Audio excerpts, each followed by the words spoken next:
So on that note, if I could please request Mr. Dushyant Mulani to please come on stage, sir, so that we can get the session started. So you and I will now invite your speakers on stage. Ladies and gentlemen, once again, may I please invite Shri Unmesh Wagh, Chairman, GNPA, to please come on stage, sir.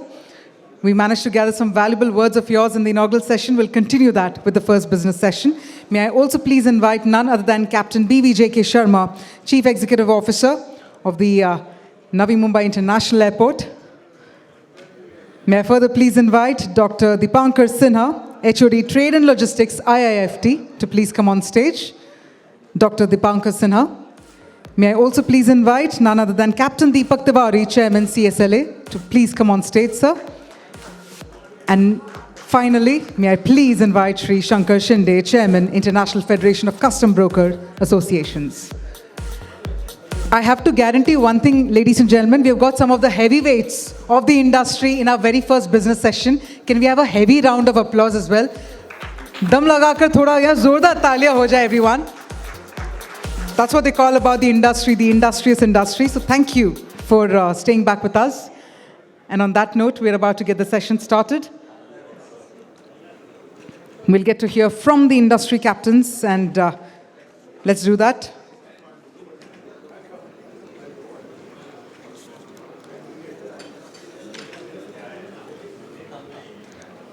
With that, I'd like to quickly hand over the proceedings to Mr. Mulani. Over to you, sir.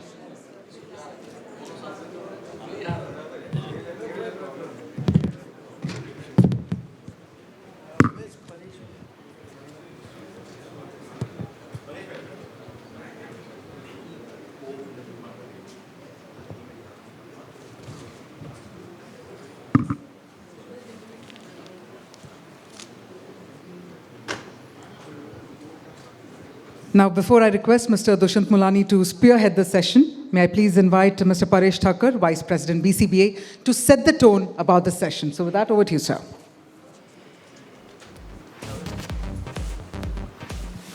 Good morning, friends, dignitaries on the dais, off the dais, and colleagues of my fraternity.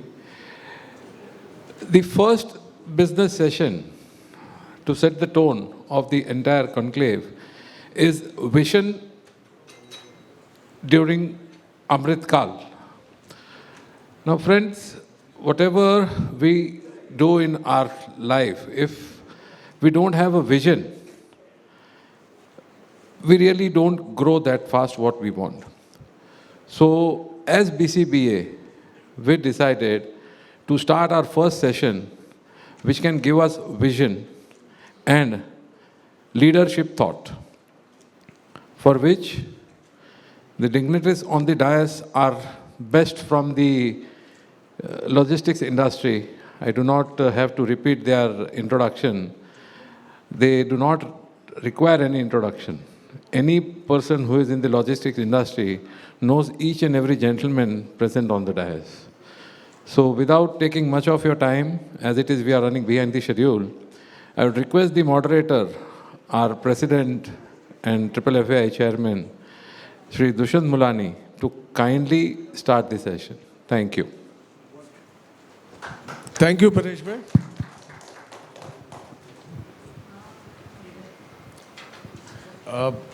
Friends, very good afternoon now almost.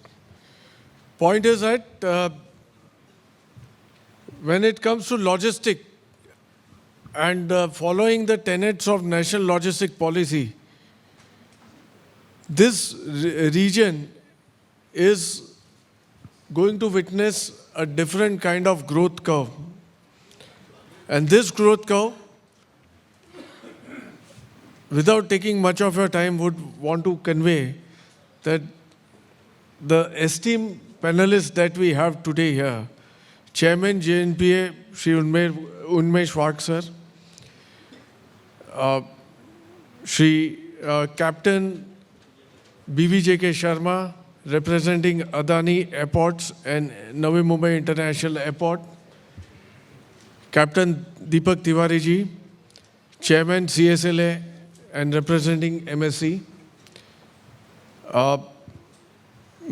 Professor Dr. Deepankar Sinha, representing Indian Institute of Foreign Trade, my colleague and senior, Mr. Shankar Shinde, our immediate past chairman of IIFAI and president of Indian International Federation of Custom Brokers Association.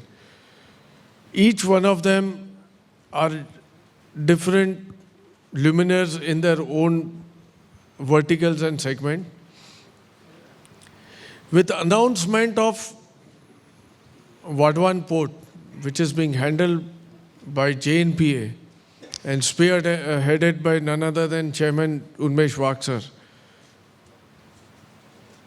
plus launch date of Navi Mumbai International Airport nearing in 2025.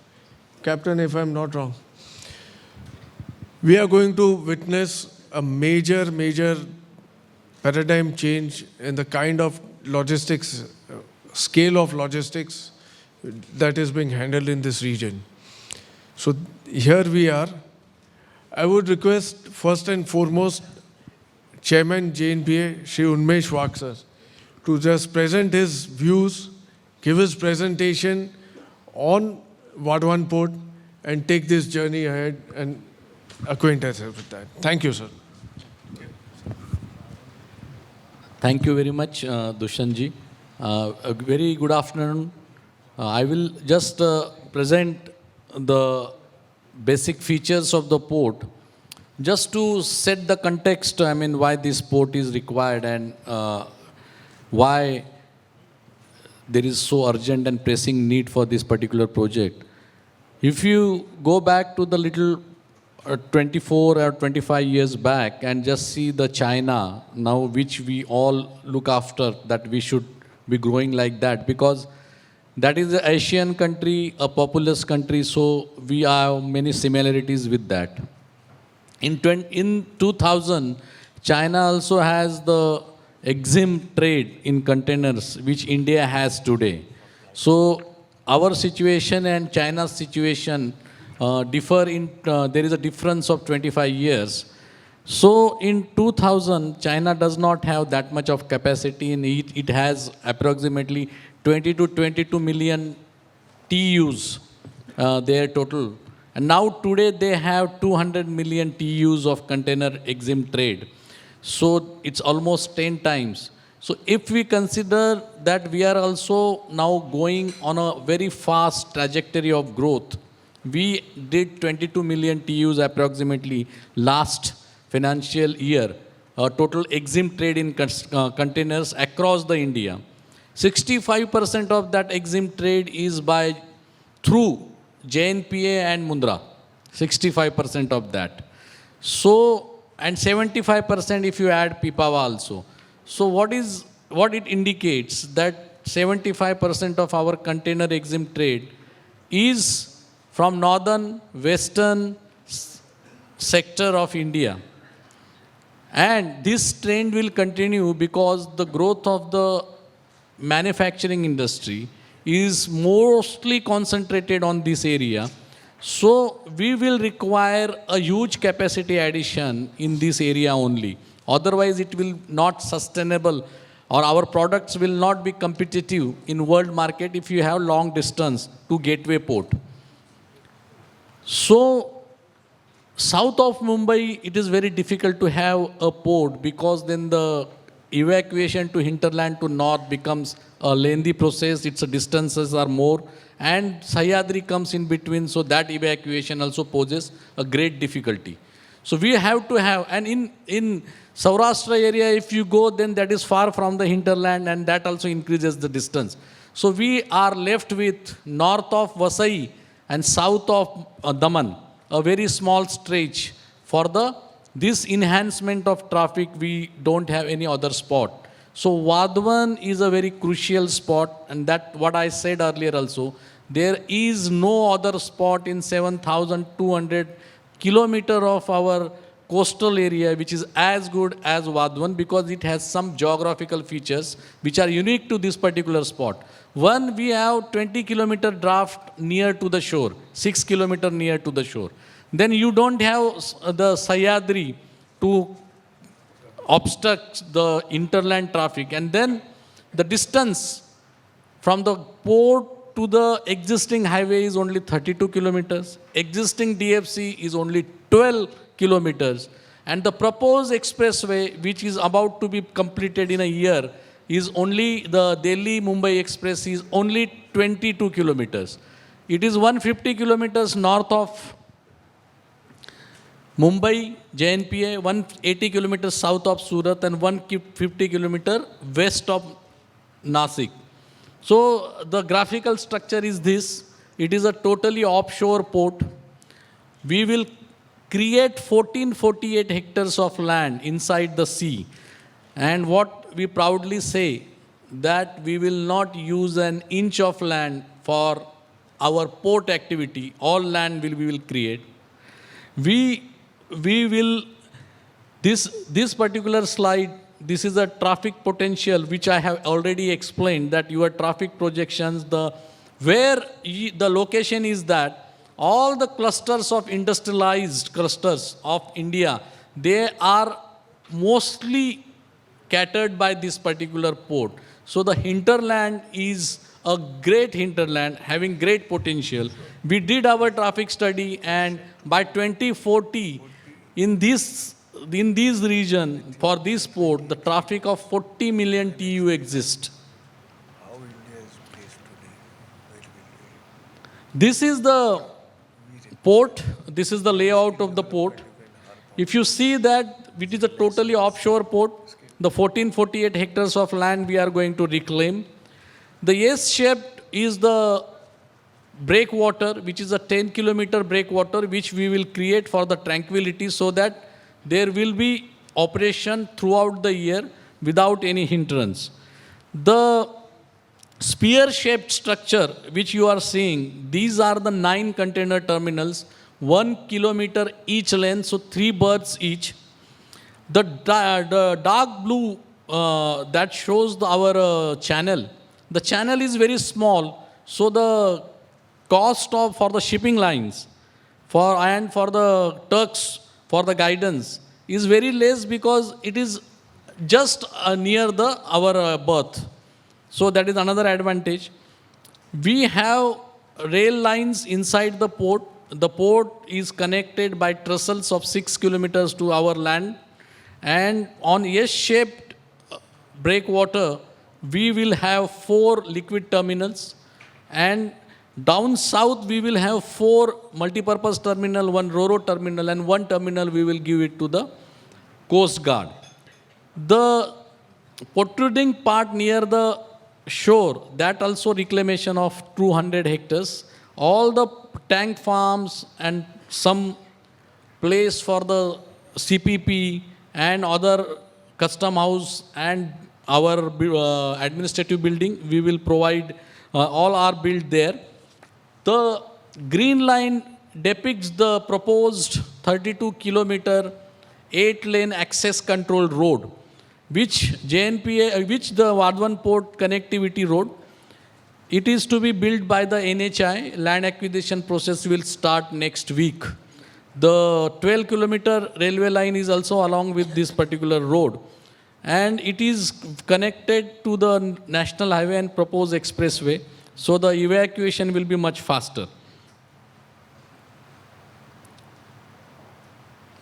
This is the layout, and I have already explained you that number of berths and other things. In first phase, there are 4 terminals.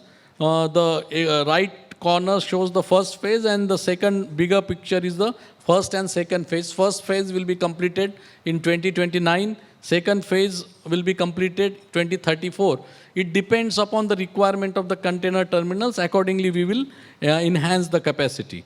Once completed, it will have capacity of 23.4 million TEUs, which is once completed, this will be one of the top 10 ports of the world. We are looking forward to become a Viksit Bharat.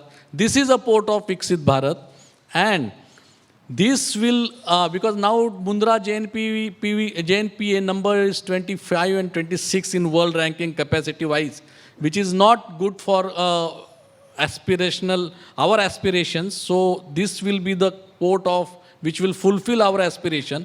Once this port is built and enhanced capacity of JNPA and Mundra, we will not require any port in next 30 to 40 years on West Coast.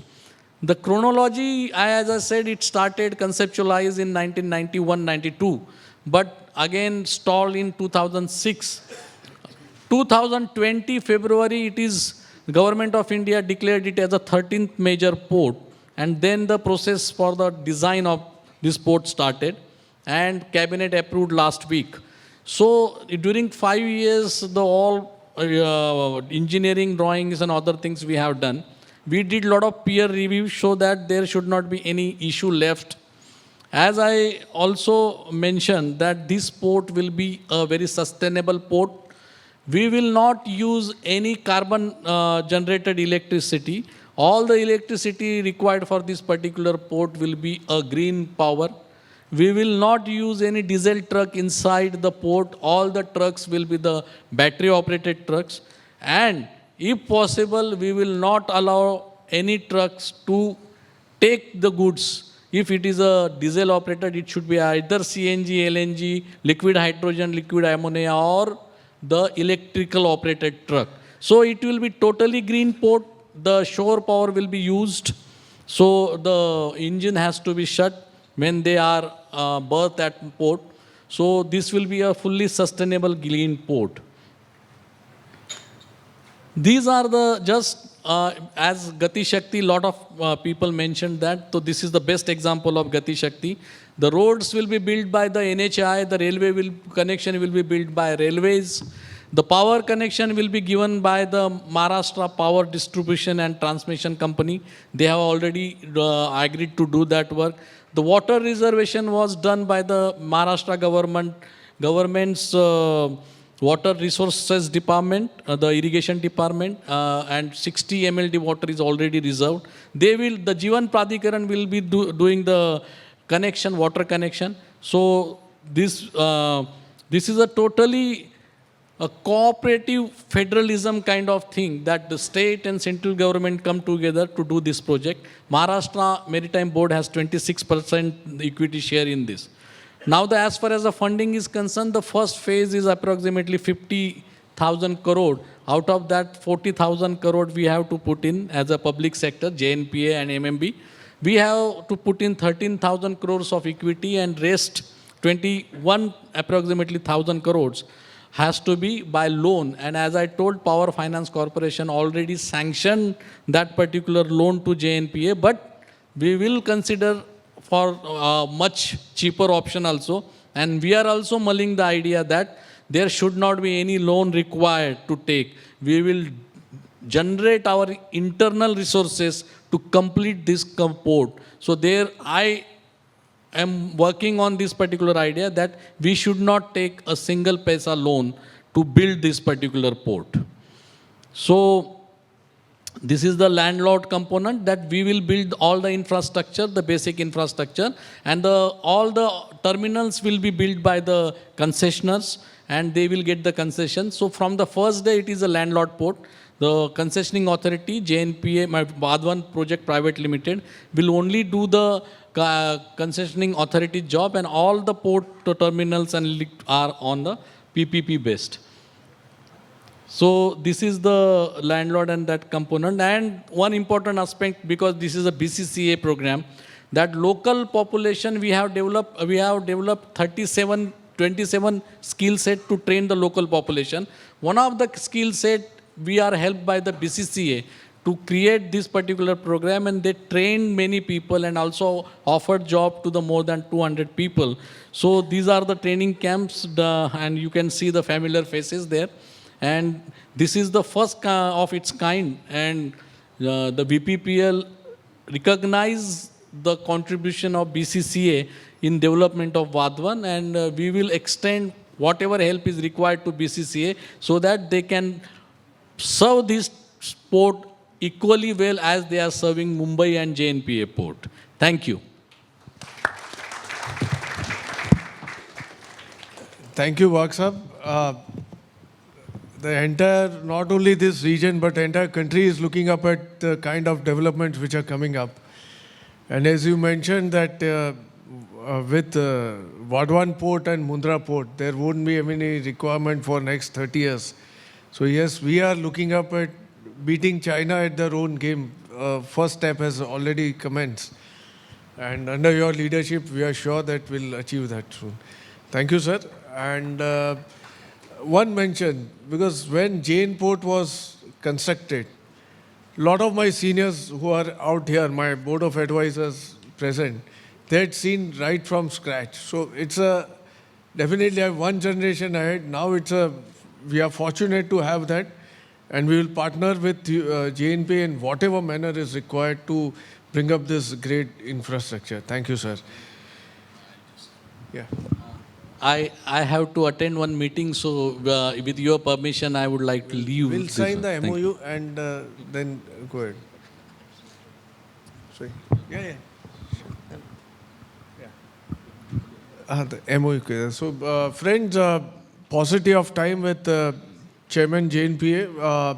BCBA has embarked on a very ambitious kind of initiative with JNPA for training, skill development and outreach of its initiatives, both the sides. So here we are. I think we'll get the MOUs in place. Dr. Neerav, Harsh.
So continuing from here,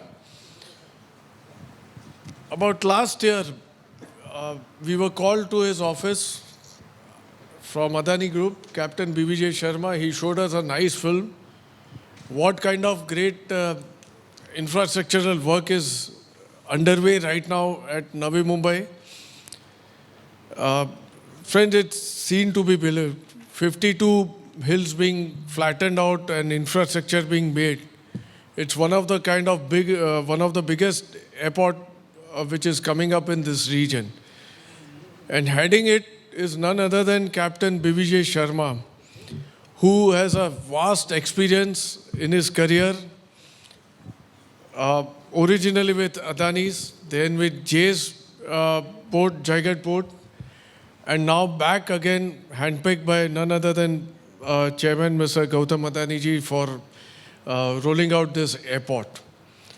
Execution is his forte, and we all are waiting, Captain sir, to hear from you, see your presentation about Navi Mumbai Airport, and look forward to it, sir.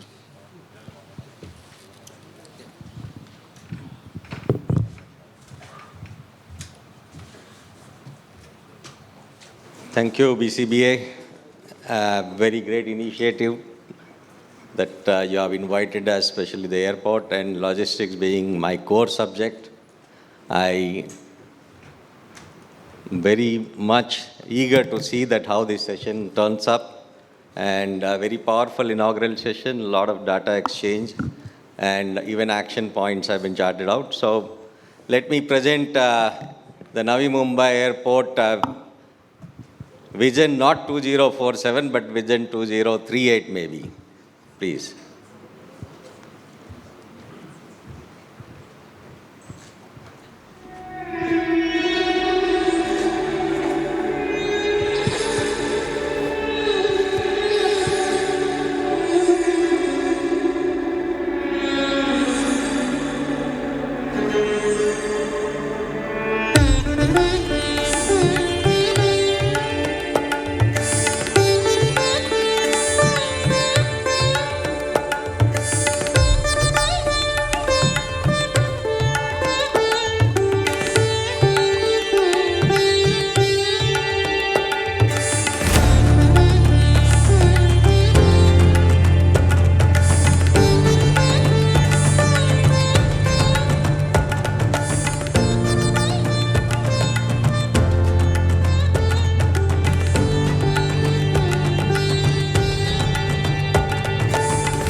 There is the first terminal coming up.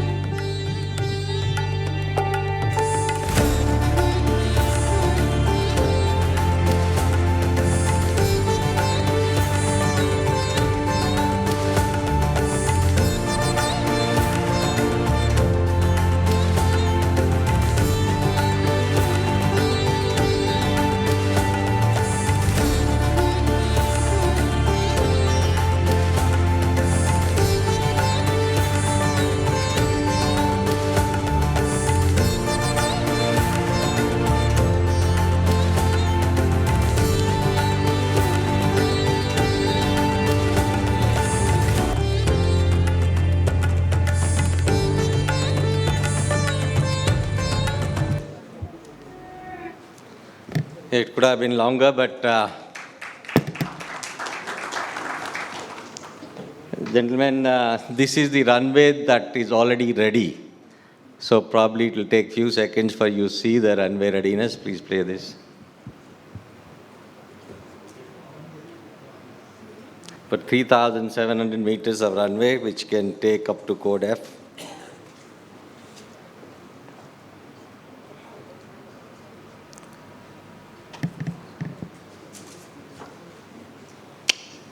Yes, gentlemen, thank you very much for your patience, and a lot of work has been done so far, wherein as Dushyant is witness to bringing down a mountain to resettling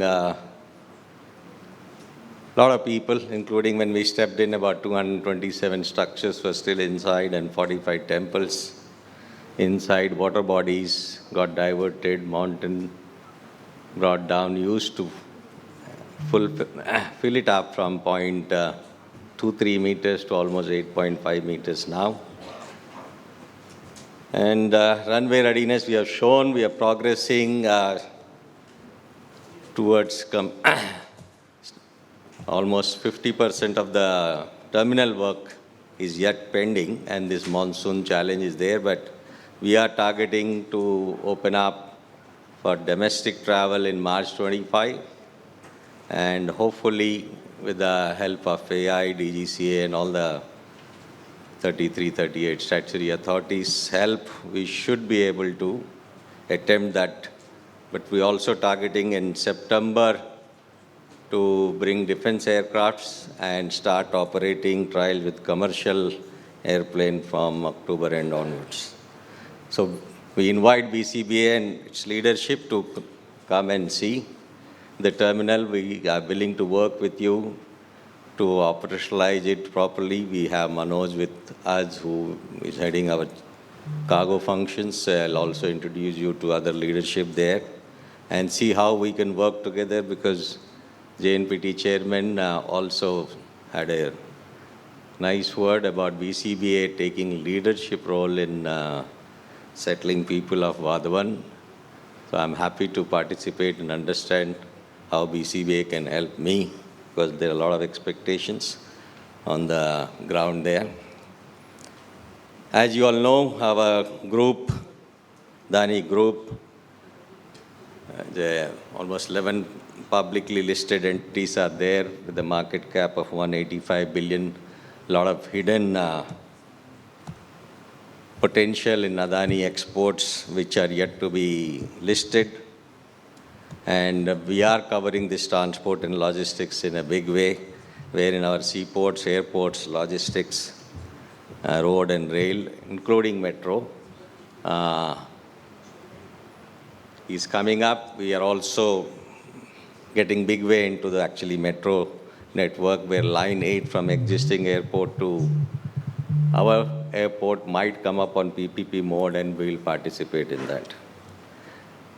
Generally, there is no need, because of the airlines are not planning to have connecting flight from from Navi, Mumbai airport. They will operate independently from each airport. Both airports will have domestic and international component. But as you will see in the following slides, we will become a hub port and probably compete better than Heathrow on eye-to-eye connectivities. Energy and utilities also, we are spending big on power generation, transmission, distribution, gas, data centers, and clean energy.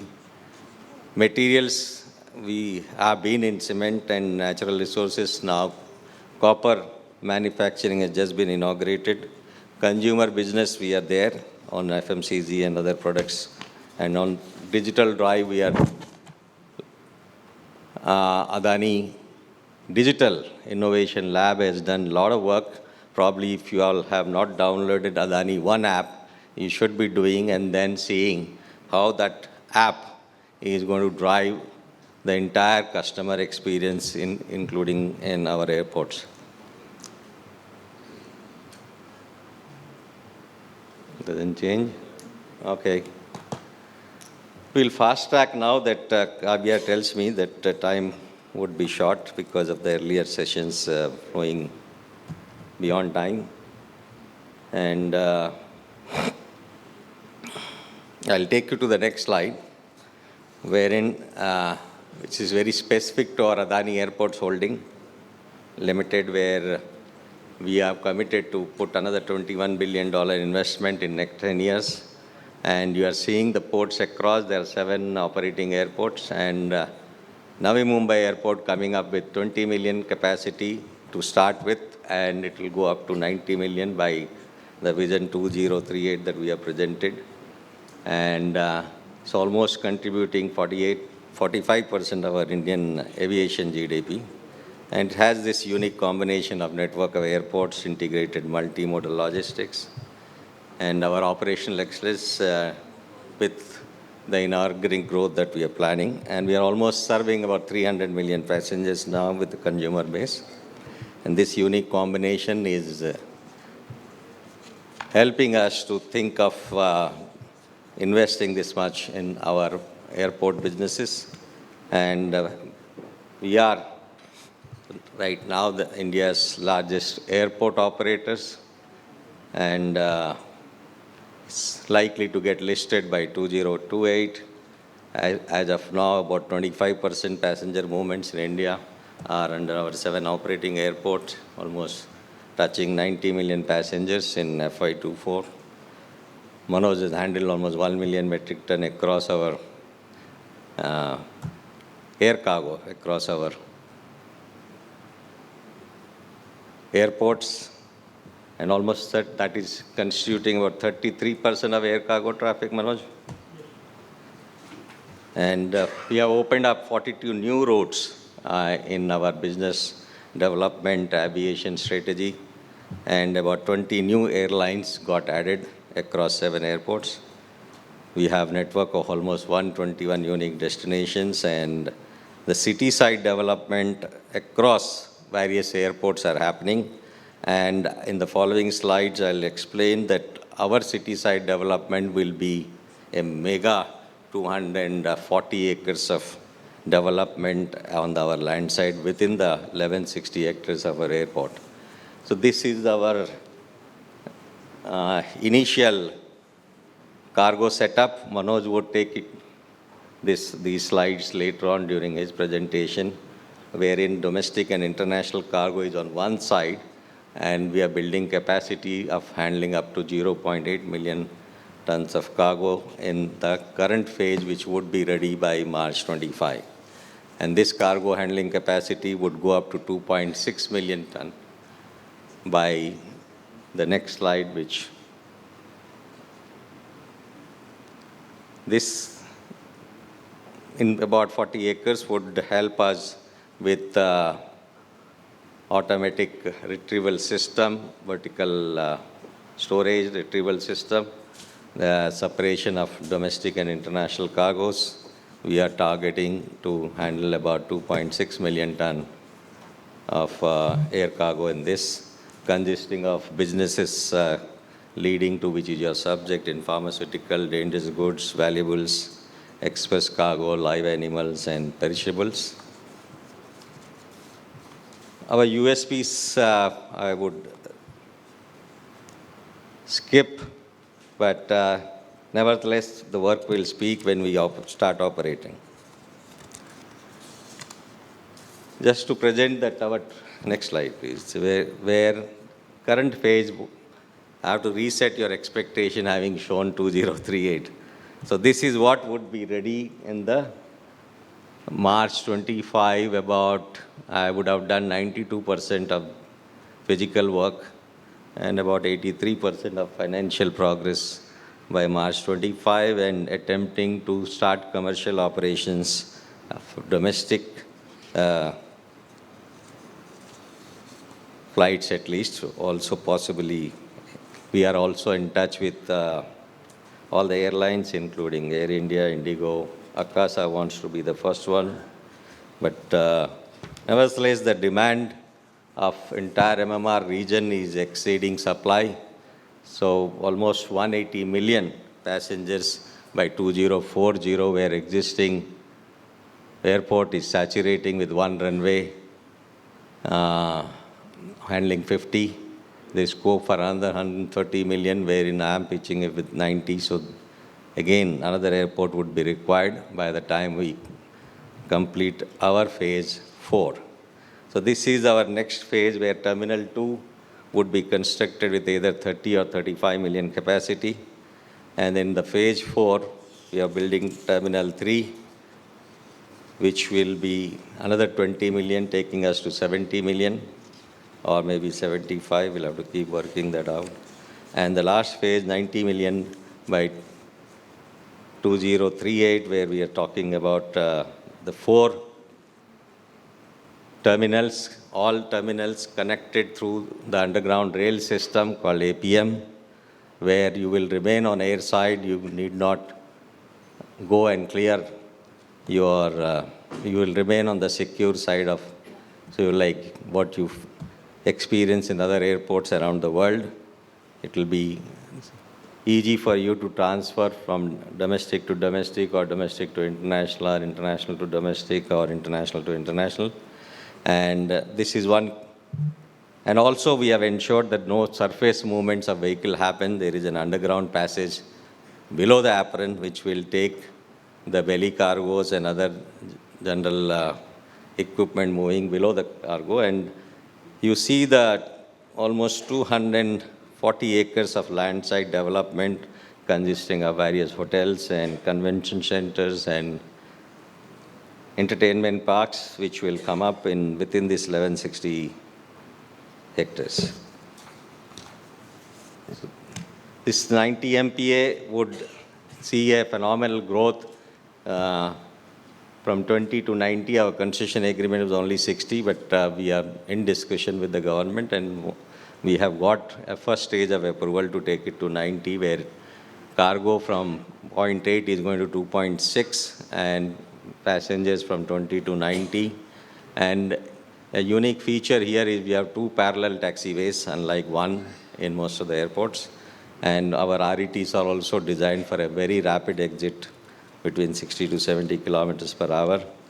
And at any point of time, more than 330 aircrafts could be parked on the ground. In the final phase, right now, we have put 42 Code C equivalent stands. Out of that, we have 21 contact and other remote stands. This will be one of the major general aviation hub, wherein we are targeting to have 78 general GA aircrafts on the ground. And with this, in the first phase, about 38. And as Chairman JNPT was mentioning, we are also taking a lot of ESG measures, and we are starting with 17 megawatt of solar generation on rooftop and on the ground, which will probably also in future can go up to 47 megawatt, and entire consumption could be on this mode, but we need to still be connected to the grid. So we are talking to the policy makers to permit that, and there are some hiccups on connecting to the grid and also generating yourself. And we are taking care of the digital and physical art, and whatever we have destructed, we will try and put it back in this place when we are finally ready. In the glimpse that you have seen, we are making a lot of attempt to bring back the modern India, new India, our entire artisan and culture to be depicted here through physical and digital mode. And it will be well connected. So I just permit me to play that video, because a lot of people have asked me that how will it be connected. This is one of the best connected airport. If you can play that video, and I'll end with that.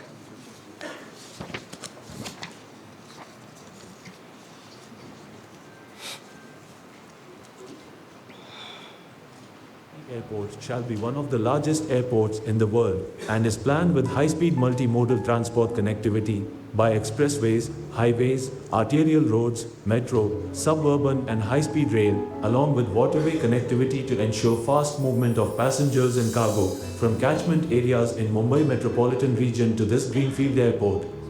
Mumbai Trans Harbour Link, a 22 kilometers long bridge from Tiwari, providing high-speed, signal-free road connectivity from South Mumbai to Navi Mumbai International Airport, enabling travel time of less than 40 minutes.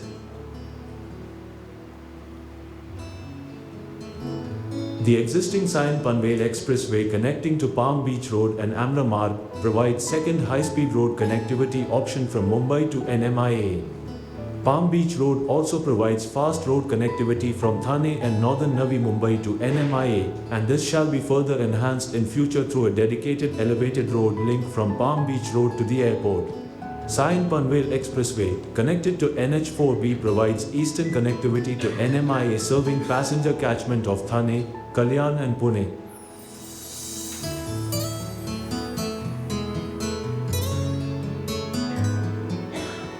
While State Highway 54 and Amritkaal provide connectivity to NMIA from JNPT and southern Navi Mumbai. In addition to road connectivity, NMIA is planned with metro rail from Mumbai via Metro Line 2 extending from Mankhurd to NMIA via Palm Beach Road and by Metro Line 8 from existing Mumbai Airport to Navi Mumbai Metro Line 1 from Pendhar and Navi Mumbai Metro Line 2 from Taloja shall provide access to the eastern passenger catchment of NMIA.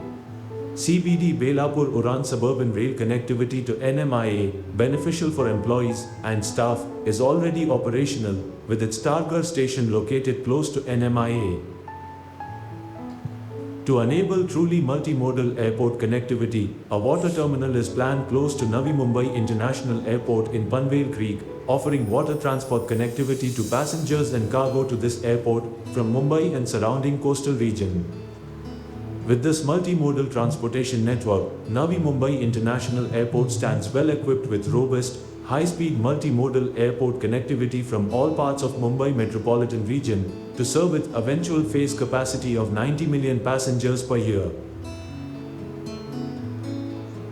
Thank you, gentlemen. And a lot of self-baggage drops will come up on the city side, so your worries about your baggage would be well taken care. And please log on to Adani One app. You will see that how we are working toward the customer experience. So welcome to Navi Mumbai Airport in March 25. Thank you. Thank you so much, Captain. And amazing infrastructure coming up. And the minutest of details which you shared are seen to be believed. I'm sure we look forward for a personal visit out there as and when it is done. And most importantly, cargo, which is the lifeline of logistics here for all of us. You being from the cargo sector, we are sure that you would be prioritizing that. And multimodal segment, as you said, that with its proximity to JNPA is going to be really game changer like Dubai and Singapore. So we look forward for your lead and... We have put 10 dedicated freighters. We have 10 contact stands for the freighters itself. And probably Manoj in our session in the afternoon will explain how that would, because our 30% of the cargo would come through the freighters, while 70% comes from the belly cargo. Noted. Yes. Thank you. Next we go to another prolific speaker, Chairman CSLA and representing MSC, Captain Deepak Tiwari ji, veteran in shipping. All of us know him since his days of Shipping Corporation of India and now at MSC. And amazing problem-solving capacity. Whatever are the turbulences, you go across to him and he has his own sound way of resolving the same. Captain Tiwari ji, we would like to just check up with you. As regards the present disruptions which are coming up in the sector, the recent ones being pile-up of cargo we see at Colombo ports and other ports, disruption in schedules. Near about it was Red Sea disruptions. But at the same time, with the kind of infrastructure which India is building up, how do you see where we would be placed as a country in terms of shipping? And definitely your views on this new proposed shipping line that is coming in papers these days. So over to you, Captain, sir. Thank you. Thank you very much. Very good afternoon, ladies and gentlemen. I thank the BCBA membership, their executive council, and the chairman. Thank you very much for your invitation for me to be here. It's a pleasure and a privilege to be amongst you. Diving into the subject, it's a very wide subject.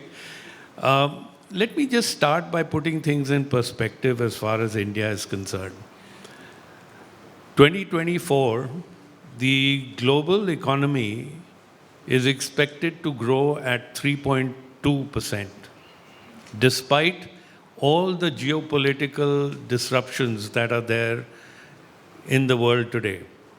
When we talk about war, W-A-R, today's wars are less physical, more digital, more remote, and highly financial. You will not believe that 48 countries around the globe are under sanctions from the US, Europe, and the United Nations. 48 financial and other sanctions. If you talk of the number of persons and institutes that are under sanctions, financially and otherwise, it ranges between 6,000 to 7,000 such sanctioned institutions and people. So this is one of the biggest disruptors as far as the next 5 years or 10 years or 15 years is concerned. I touched upon global GDP growth just to give you a flavor that if global GDP can grow by 3.2 and we grow by 7, means that our growth is going to be double the global growth rate. That is potentially the opportunity.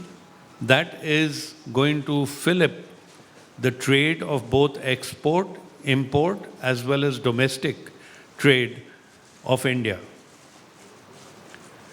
Our infrastructure will need to keep up with that. We have good infrastructure. The government of India is doing a lot as far as developing new infrastructure. You heard about Vadhavan Port. It's actually now going to come on stream in the next few years. It's a big fillip. What's going to happen as far as shipping is concerned? Shipping is going green by 2050. Net zero emission. For that, it's going to be a huge expenditure. Some financial wizards look at it at around $6 billion per year, and others in the IMO and in the IMF, etc., look at it somewhere in the region of $1.8 billion a year. I'm talking of shipping in general, all parts of shipping, not only container shipping, which means that somebody is going to pay this bill. It's not going to be the shipping lines. They'll invest initially, but it's not going to be the shipping lines only. So it's going to be a collaboration of the shipping lines. It's going to be the trade. It's going to be the common citizen and the various governments around the globe who are going to actually foot this bill. Why? Because everyone is committed to a net zero by 2050. Regulations are in place and will continue to become more strict during the course of time. The size of ships will continue to grow. Size of terminals will continue to grow. Size of port equipment will have to keep up with enhancing productivity and handling such kind of large parcels and ships. We in India will need to definitely gear ourselves up to meet this, because our trade, if it has to go to 5 trillion or if it has to go to 10 trillion in terms of import and export and domestic, will need that kind of infrastructure. It will need that kind of backward integration in terms of roads, rail, warehousing, etc.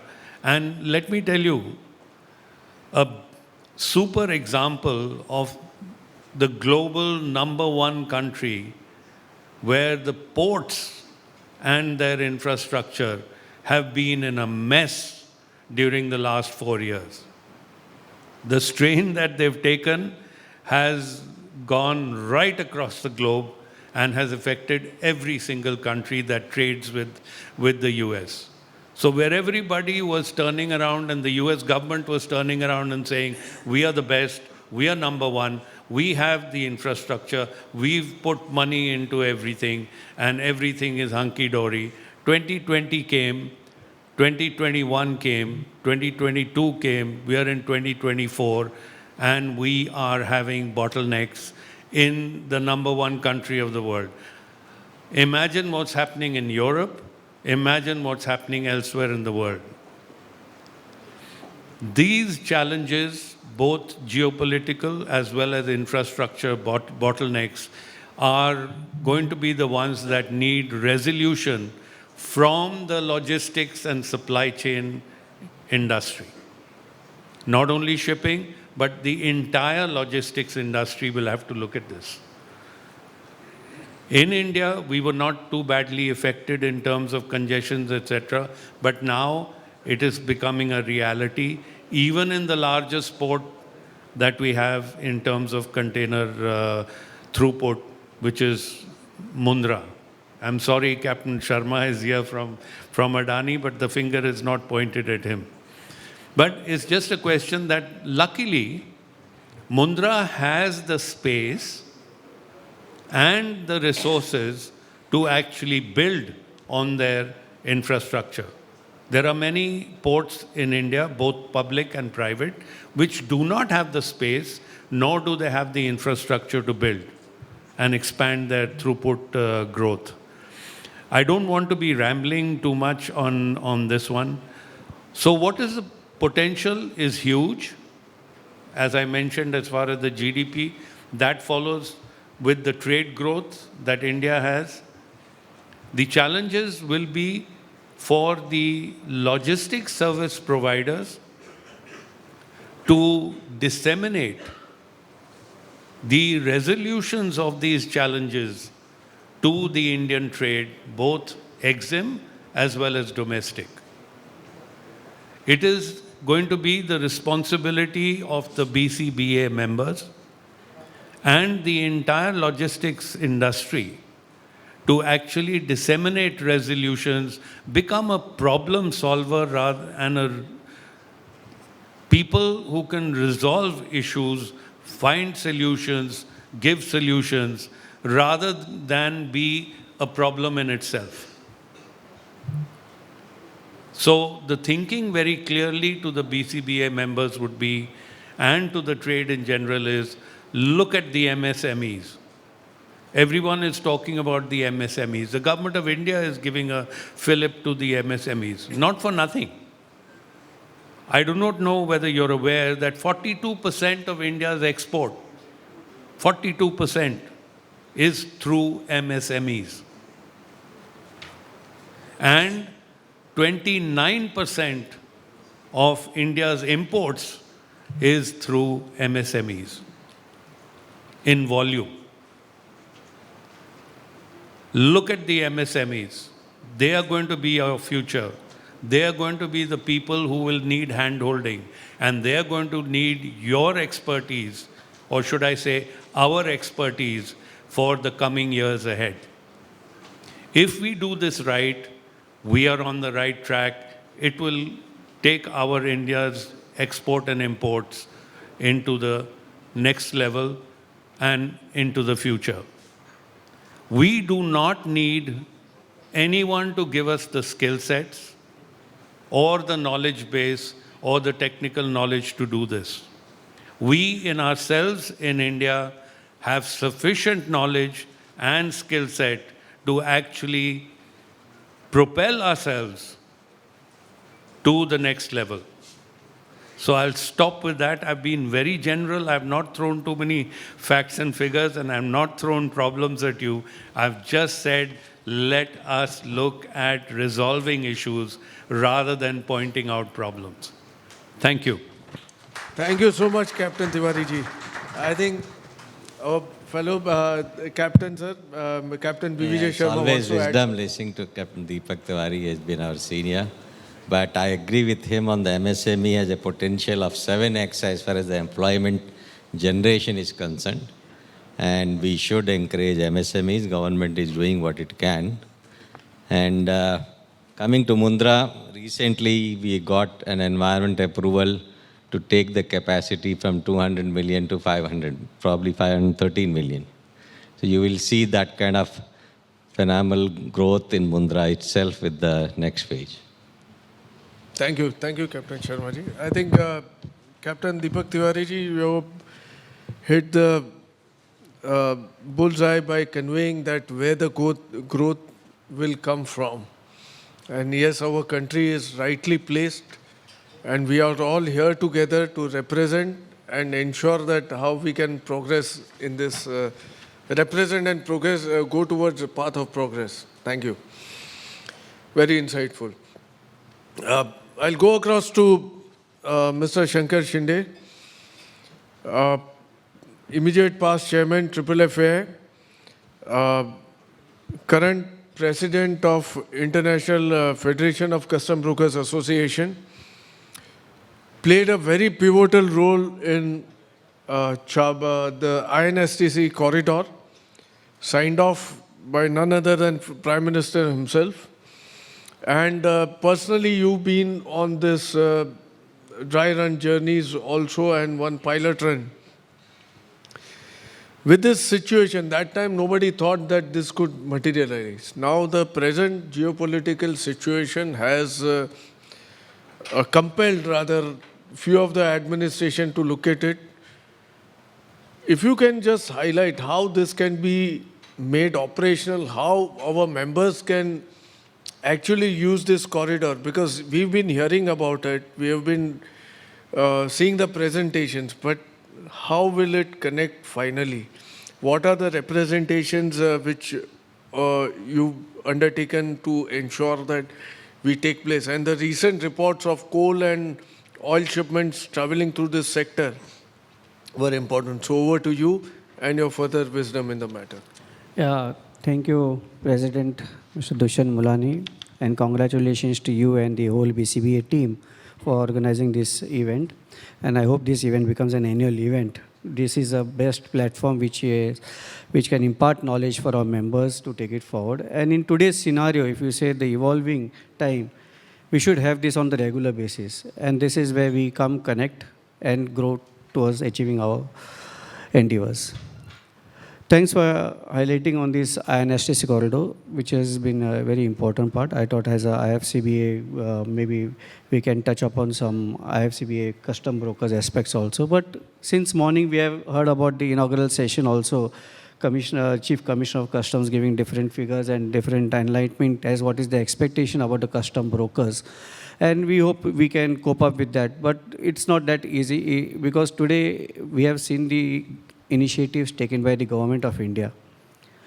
In earlier days, we had to follow up with the government, and now it is the other way out. The government has to follow up with us. Please submit your reports. Please give your initiative. Please give us the inputs on this matter. And that doesn't come with the period also. Hardly, if you get by 7 days, you're lucky. Otherwise, they say second day, give our input for the next day. So this is how the pace the government is working with. And for us to cope up with that, we have to skill up. We have to wake up. Let's wake up.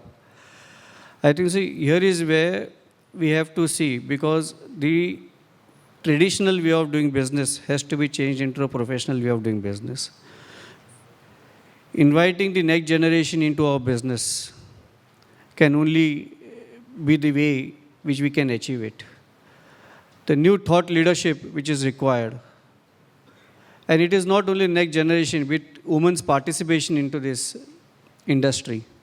And you say it brings a lot of respect also to the industry when the women participate.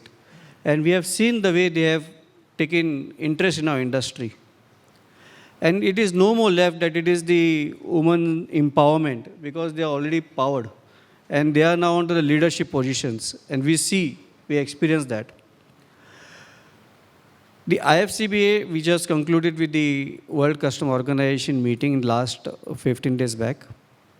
And even the Secretary General, while interacting with him, he was of the opinion, because the theme itself for the 2024 says, partnering with a purpose. And they are ready to partner with each and every stakeholders to take the inputs and make this whole as a seamless movement and working towards the green customs. Now, when we say green customs, that means tomorrow we will not even see the paper anywhere.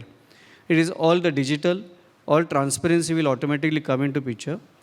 And this is the way forward. We have to start adopting it from today.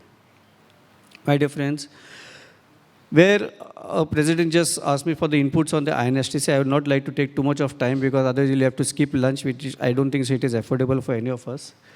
So I'll just touch upon this INSTC. In 2013-14, we had started with this project. It was since 2000, the government of India and with the Russian government and the Iranian government, they all came together as a leadership position, envisaging that this is with the route which has to be established. It had been in existence as a traditional route earlier. But with the speed of ocean, this got neglected. And then we found that there is an opportunity and it needs to be envisaged how we can restart this route. And it was since 2000 they had established this route, and 2013-14, when they could not do anything, it is a IIFA whom they approach and seen that, yes, there is a people who can really work upon this route and gives insight as to how this can be activated. And it was in 2014 we did a dry run project and submitted the report to Government of India, which was very well accepted. And since that time, the Government of India started working upon this project. My dear friends, in today's time, even in the COVID period, we have seen the land transportation were moving faster. During the Red Sea route issues, also we have seen this is the route which gave us access to the CIS countries, to the Russia, and even to the eastern of Europe. Leaving the Red Sea issues also, during the sanction, which took place, Russia used this as the utmost productive route to transport the goods. So this is at this moment where we found that how the importance of evolved on this international north-south transport corridor. There has been some issues with regard to the documentation, banking channel, insurance channels. During our report, we had submitted that we need to have a TIR convention accession. And it was only India, within 88 days, could get that accession. And I think so now TIR is also activated. So it gives an opportunity of seamless movement across the borders of the countries, whichever is a member of the TIR. And this is how one by one step we have been able to achieve. Going ahead, we are also looking for single documentation. And also the new concept of e-bill of lading, which gets integrated within the whole system. I think so there is a major role for CSLA to play, but Government of India is really now started working hard after we gave the inputs also as to how to activate this e-bill of lading. We are already on board with FIATA for the e-bill of lading. It's a great work done by the IIFA, Federation of Freight Forwarders Association in India, on this e-bill concept. And once all this documentation starts becoming on the e-platform, I think so the seamless is the next word. And that is, I will not be surprised if the next custom themes come with the seamless and achieving. And that is where the Secretary General talks about achievement, seamless, and everything has to be a timeline. And it has to be an achievable mode. So this is how the government also is working, and also envisioned by the World Customs Organization also. And I think so there's a whole lot of things which we can achieve under this vision. Thanks.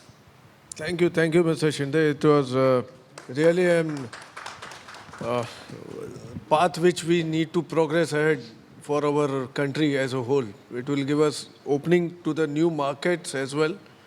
Let's try, and we all look up at you to take this lead. Thank you. Next, we have a gentleman who's come down specially from Calcutta, Indian Institute of Foreign Trade, and recommended by none other than my friend Mr. Sudeep De for this particular aspect. Dr. Sab, here in this particular session, when we are talking of pathways to progress now, if you can share your thought process, that what are the ingredients which are required? Because everybody has spoken external, geopolitical, what are the situations, what will be the further kind of infrastructural projects, everything has come on board. But within organization, what we will need to develop, that is something what we'll need to understand, and as a food for thought before we depart for lunch. So over to you, Dr. Sinha. Yeah, thank you so much. I would like to first thank the BCBA for inviting me to this important event. And there are very well known dignitaries and delegates present here. Well, a very important question that has been posed before me to talk something which the industry can take it forward. Now, my understanding that in order to go to the golden era, we need to understand two fundamental aspects of international business. One is that it is cross-border, and second that it is mostly multimodal. Now, when you talk of cross-border, when we say that, we mean that the environments vary. The political, economic, social, technological, legal, and geographical environments, they vary across the two trading partners, the exporter and the importer. And the difference in this environment imposes the risk. Whether it is the political environment that creates problem in terms of sanctions, dumping duties, countervailing duties, or whether it is in terms of economic differences leading to currency fluctuation, exchange rates, or whether it is due to social reasons that is keeping us apart, or technologically that we are not compatible, and our laws and procedures are different in different countries. And geographically, we all know that this existed since time immemorial, so we need not put so much of thought, we are aware of that. Now, these differences in this environment needs to be always tracked by us. So whenever, as a custom broker, which I will not say only does customs, also is a logistic solution provider, and also central to all modes of international logistics, whether it is air, land, sea, or water, or even pipeline. Customs are the central to it. They need to understand the challenges in different routes across different countries, across different times.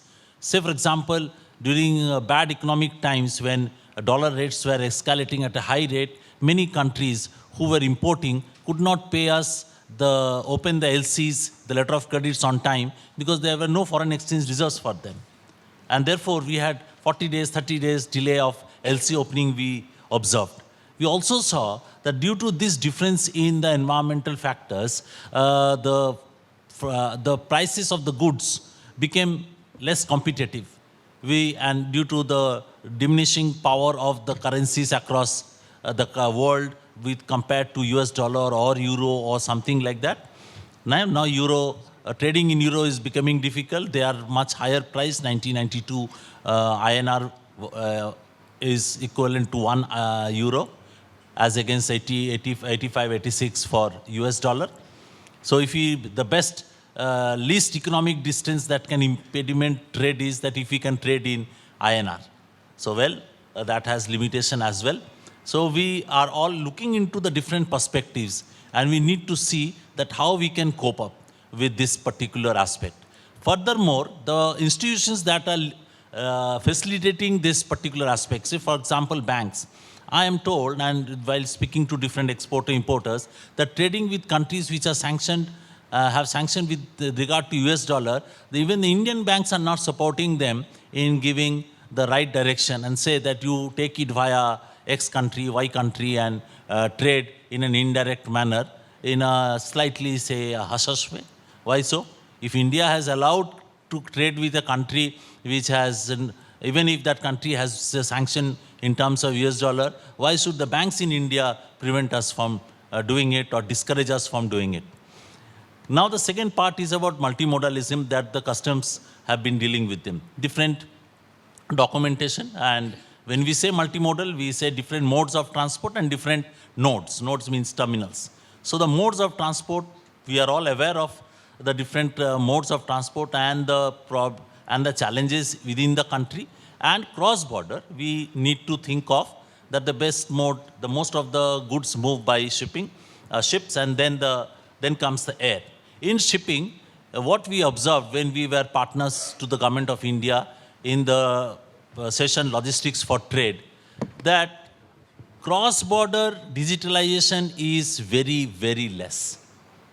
In developed countries, it is around 25 to 30%, and that too few documents are exchanged cross-border. And in developing countries, it is around 15 to 20%, and in some countries, it is even less than 10%. Like just now, Mr. Shinde said that we work on the electronic bill of lading. Only 1% of the total 45 million BL issued in 2021 was by electronic mode. Now it is slightly increasing with FIATA taking an important role in forcing it. But what is not encouraging them to go faster? It is not technology. India is doing well in technology, so are other countries. It is between the two countries or two entities or two companies, it is all about the privacy, the trust and the security that people are looking for. There are many private platforms which one would like to subscribe to what other not. Not in terms of cost, but in terms of privacy, neutrality, trust. So in the G20, we came up with high-level principles, 10 high-level principles. So I would request the FAI, BCBA, and other custom broker association to take this forward, that when we implement the electronic platform for cross-country digital movement of documents like certificate of origin, like bill of lading, or say, for example, the inspection certificates and the other regulatory and commercial work orders that we need to exchange, we need to preserve the trend principles. That it is private, it is trusted, it is secure, and there is interoperability, and nothing goes wrong if one platform closes tomorrow. Now, if this kind of security is inbuilt, things can go better, and that is where this two aspects of cross-border and multimodalism can go forward. So BCBA has a very big role to play. As I said, they are central to all the movements of goods across all modes of transport. And so far, being from an institute, I would always like to rate the performance that we are having in terms of logistics, whether it is customs, shipping, ports, and all. Well, the rating is very good. It is 80 plus. But now that it is the 20% that matters, you know, the Pareto's rule, 20% that matters need to be taken care. Now, in this 20%, there are three things that we need to do. We need to listen to the stakeholders, what they are saying and what are their pain points, and not be arrogant on what we are doing our best, and then learn from them and then legislate, or that means change the process, procedures or laws and so forth. Okay, this is the few things that I can say in terms of upskilling the requirement of the logistics professionals. I'd say let us try to upskill so that we can implement the best quality logistics services, and that is Six Sigma. You know, in Six Sigma it is said that it is defined as 3.4 defects only in 1 million opportunities of error. Now, in any, say, cargo movement, say LCL cargo movement, there would be around 24 to 25 steps, and every steps will have certain activities, say only 100 activities. And if you want to make 100 activity free, there is no room for error. And that can only come through strong collaboration and coordination. Thank you so much. Thank you, Dr. Deepankar Sinha. I think your background and your consultations during G20 have prompted you to give us this, share this experience. Really wonderful. And as we have already embarked on, we are requesting you for that one consultative paper on revamping the faceless assessment from Indian Institute of Foreign Trade that we'll do we'll that. be seeking. Yeah. Thank you Thank you for so this. And hereon, we have heard quite a lot. I've addressed in my inaugural address also that women participation in logistics is one of the most important things. We are happy to have with us Ms. Mitali Nikore from World Bank. And I would request Chaitali Mehta to please, our Managing Committee member and Women's Wing in charge, to take this further. Go ahead. Thank you, Dushyant bhai. Good afternoon, everyone. I hope you are enjoying. Shankar Bhau and our chairman CBIC spoke about women in logistics, and gender inclusivity and diversity. And we are very lucky to have with us Ms. Mitali Nikore, founder of Nikore Associates, but more importantly, consultant to the World Bank, who is here with us. And due to the paucity of time and her busy schedule, she has agreed to become part of this panel. So thank you very much for this, Mitali. Without taking much further time, may I please introduce and please welcome Mitali on stage. Thank you very much.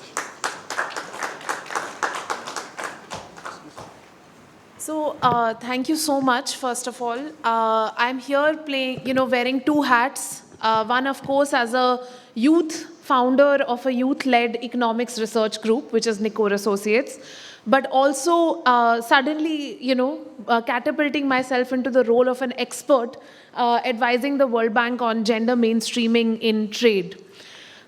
Firstly, I would like to say on behalf of the World Bank, a huge thank you to Shankar sir and Dushyant sir.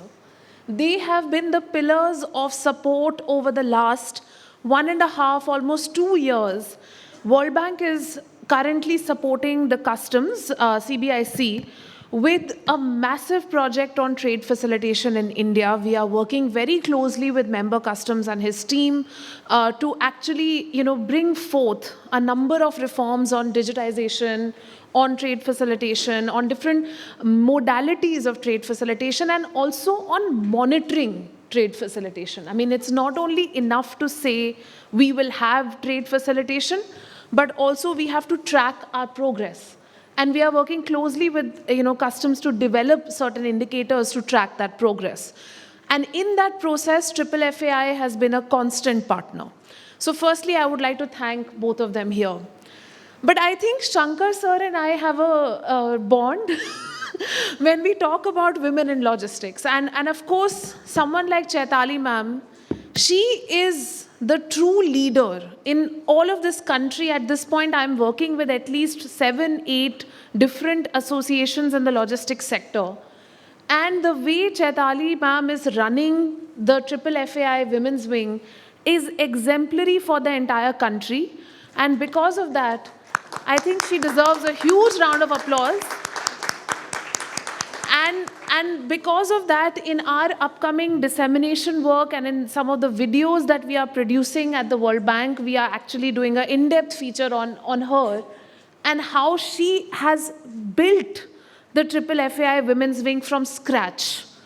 From nothing to so many hundreds of women freight forwarders who are members today. In the last year, with FAI Women's Wing, we have done a lot of field visits. We did a joint field visit to the Raxaul and the Raxaul land port in India, and Biratnagar and Birganj. And we looked at the India-Nepal border in depth, because on the India-Nepal border, we find that there is a higher representation of women, particularly on the Nepal side. Not so much on the India side, but on the Nepal side. And then, of course, the FAI Women's Wing team and my team separately, we could not coordinate dates, so we went separately to Petrapol. And that has been one of the best examples of how Land Ports Authority of India has been leading on the agenda of gender inclusion in the logistics sector. I have been lucky to work closely with Mr. Aditya Mishra, who's the chairman of LPI. And in every meeting, he will say, Mitali, aaj kitne women badhi? How many more women have we hired at our land ports? How many more women traders have we facilitated to participate at the land ports? How many more women freight forwarders have come forward? Because they created a safer environment at the land ports. And I think we all have to acknowledge the role that land ports is playing, particularly in leading, the cause of gender equality. It's very important that, we are seeing this leadership from LPI. The second aspect that I want to highlight is the opportunity. Because, we all talk about low representation. ठीक है, low है अभी. But it will not be low in the future. Because as Shankar sir said in his address, at the end of the day, the aspiration amongst the young women of this country is something that nobody can now quash or quell. The young women of this country, my team at Nikor Associates has almost 90% young women. It's run by young women. And these young women are coming and they are going to take over, very important jobs in sectors across the country. And they are going to be the ones driving the growth. So keeping in mind the Prime Minister's vision of Nari Shakti and women-led development for a Viksit Bharat at 2047, we have to work together in our logistics sector to create enabling ecosystems for women traders, women freight forwarders, and women custom brokers. I will just leave you with 3 bullet points on what can you do at your organizations. The first thing is look at flex. So Deep sir is also here, another champion for us.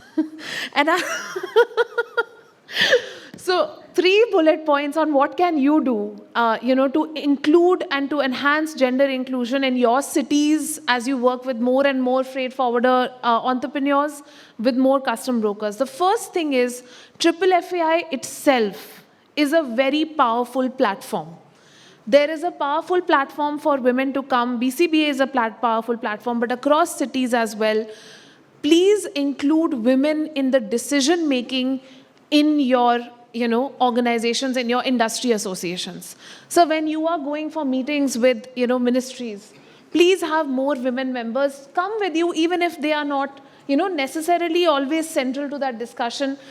It enhances the exposure and visibility of women in the sector.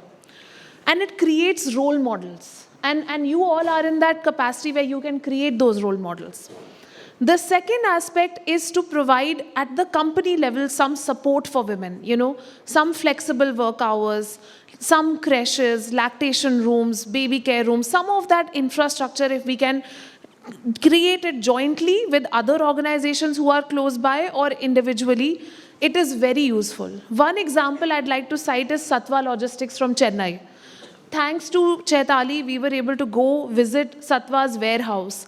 They have set up such phenomenal facilities for the women packers who are working in the warehouse. They have air conditioning for them. They bring them in. They give them shift-based working, hours so that they can come in at 7 a.m., leave by 3 p.m. This is the kind of change that, we can bring to include more women. And the third aspect is think about having more women in leadership in your companies. If you have more and more women getting promoted to middle management and then senior management, you will automatically start to see more women coming in the entry-level roles. And here I'd like to again give the example of the Land Ports Authority of India. They have also started shift systems at their land ports. At Petropol, you will see 7 a.m. to 3 p.m. is the working time for their data entry operators. They've identified specific job roles in which women can easily participate immediately. And over time, they are working on making other job roles also accessible for women. So with skill training, mentorship, and women's leadership, and the leadership that we are seeing already from our government associations, government organizations, we can take it forward. The last point I want to add is the priority that is being given to gender inclusion by the logistics division as well as by CBIC. Many of you may have received a circular on 8th March 2024, which was issued by CBIC, which talks about having more and more women responsive infrastructure and facilities.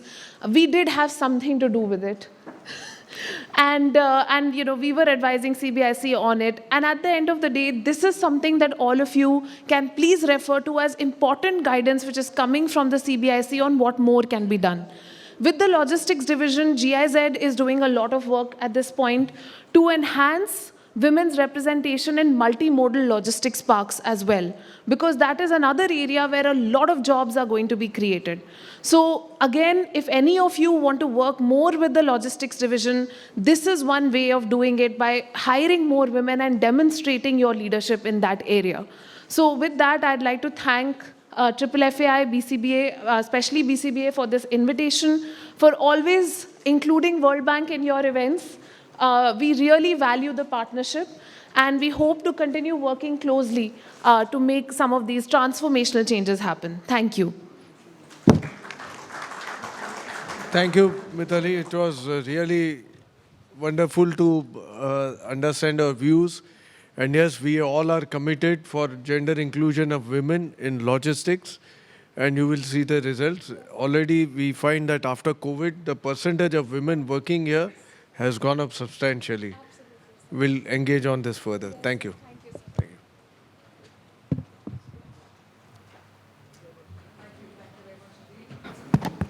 Thank you very much, and thank you, Mitali, for those profound thoughts that you have shared with us. I'd also like to thank all our speakers for joining in and for truly setting the tone with regard to paving the path for India's golden era. On that note, if I could please request Mr. Dushyant Mulani to kindly step forward to please felicitate all the speakers. And we'd like to thank them for their valuable presence with us. So first up, I'd like to request you, sir, to please felicitate Captain BVJK Sharma, the Chief Executive Officer, Navi Mumbai International Airport.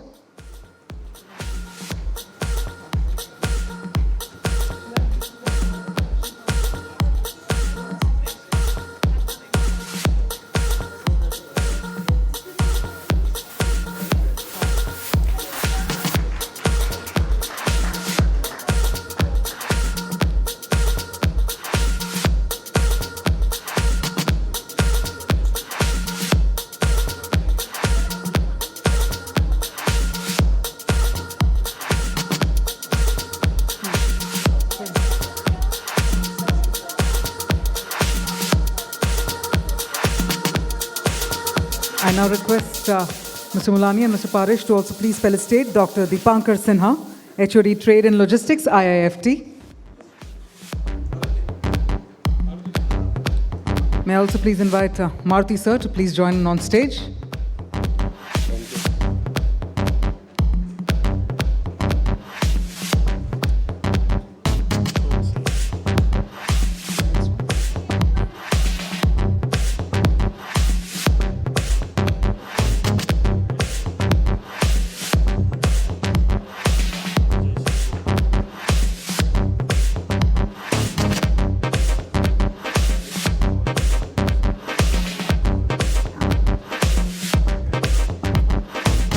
Well, up next, if I could request you, sir, to please felicitate Captain Deepak Tiwari, Chairman, CSLA.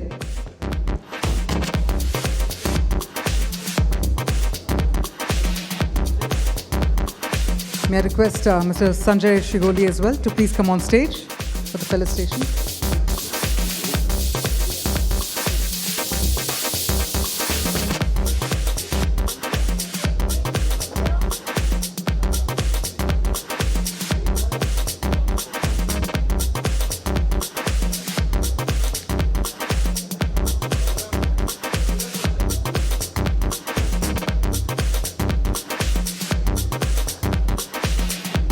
We now felicitate Shri Shankar Shinde, Chairman, International Federation of Custom Broker Associations.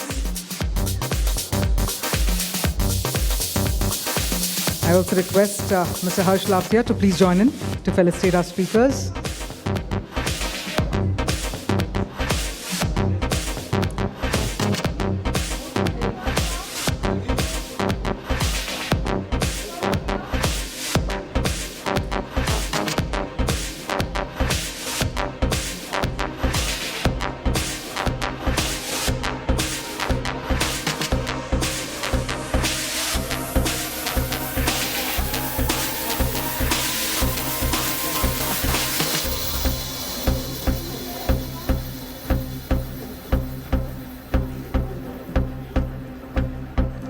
Well, up next, if I could also please invite Mr. Ganpat Kode to please join in for felicitating Mitali Nikore, Consultant, World Bank.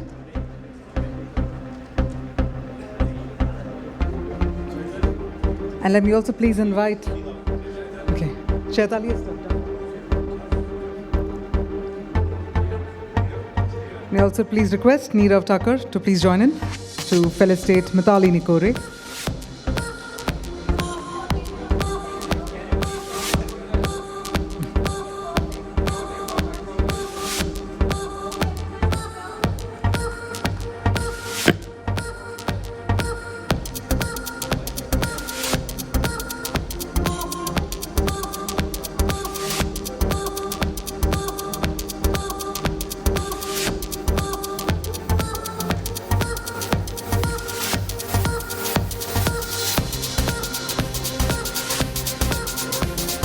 Thank you very much. And on that note, if I could request all the speakers to come together for a quick group photograph. We request all the speakers to please step forward for a group photograph as well.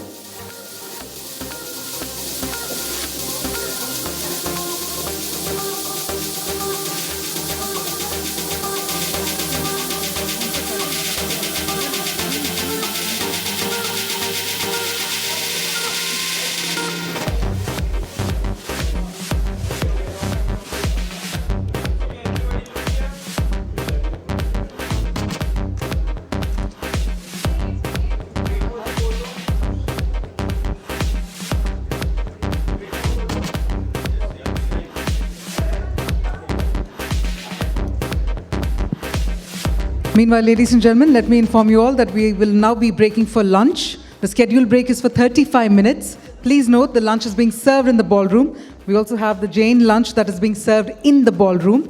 Meanwhile, delegates, please note, we also have goodie bags for all of you. So towards the end of the program, before you leave, do not forget to collect the goodie bags, the kit bags that we have curated for all of you. That is towards the end of the program. As of now, enjoy your lunch, come back right here in 35 minutes. We're about to get started with our next set of business sessions. Take care of your belongings.